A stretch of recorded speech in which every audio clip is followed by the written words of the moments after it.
Today, we're diving deep into the debut album by the New York Dolls, released on July 27, 1973. This album is often cited as a crucial precursor to punk rock. What can you tell us about the background and formation of the band leading up to this record? The New York Dolls formed in 1971 in New York City, initially as a temporary project. The band consisted of David Johansen, Johnny Thunders, and a few others who were primarily interested in the nightlife and music scene. They quickly gained a local following by playing at clubs in Lower Manhattan, but they faced significant obstacles in getting signed due to their provocative style and cross-dressing. That must have been a challenge. It's interesting how societal norms played into the reluctance of producers to work with them. Can you elaborate on how Todd Rundgren got involved as the producer for their debut album? Rundgren was initially seen as a surprising choice because he had a sophisticated pop background. After seeing their live performance, he agreed to produce the album, and despite some conflicts during recording, he managed to capture the essence of the band's live sound. They recorded the album in just 8 days at the record plant. That tight schedule must have influenced the recording process. What were the key elements that emerged from their studio sessions? Yes, the urgency of the recording definitely shaped the outcome. They chose songs based on audience reactions at their live shows, emphasizing their raw, carefree rock and roll attitude. The sessions were lively, dressed in their trademark flashy outfits, and they integrated unconventional elements, like using a gong and playing harmonica. I've read that the album's mix reflected a blend of influences, from hard rock to Brill Building pop. How did the music and lyrics reflect the themes of urban youth and alienation?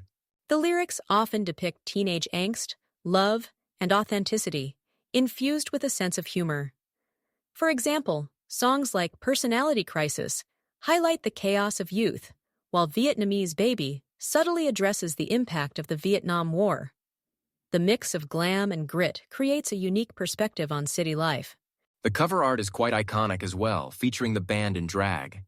How did this decision resonate with audiences at the time?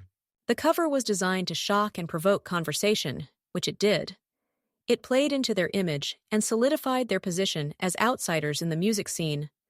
However, it also polarized listeners. Some were captivated, while others were turned off. Speaking of responses, the critical reception was notably mixed. How did it fare despite the acclaim? It was critically acclaimed for its energy and raw sound, earning praise from notable reviewers.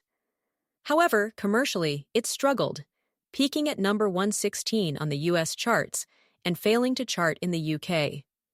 This discrepancy illustrates the challenge of marketing such a unique band. Yet, its legacy has clearly evolved over time. How is the New York Dolls regarded today? Absolutely. Today, it's celebrated as one of the greatest debut albums in rock history and deemed a seminal influence on punk rock. The album paved the way for many future artists, demonstrating that attitude and authenticity could break through conventional barriers. That's fascinating how music can shift in perception over time. The inconsistency between their chaotic, campy style and their serious themes seems to encapsulate a lot about the era's contradictions. Precisely. There's a layer of depth in the Dolls' work that resonates even now. Their blend of flamboyance and the grit of urban life speaks volumes about their experiences and the cultural landscape of the time. Do you think their musicianship and attitude have influenced modern music genres today? Definitely. Their unapologetic presence and raw sound have inspired countless artists across punk, rock, and even glam genres. They showcased the power of being different, which is a cornerstone in a lot of modern music today. It's incredible to think how a band that faced so much adversity in its time can leave such an indelible mark on music. Thank you for sharing these insights about the New York Dolls and their groundbreaking debut album.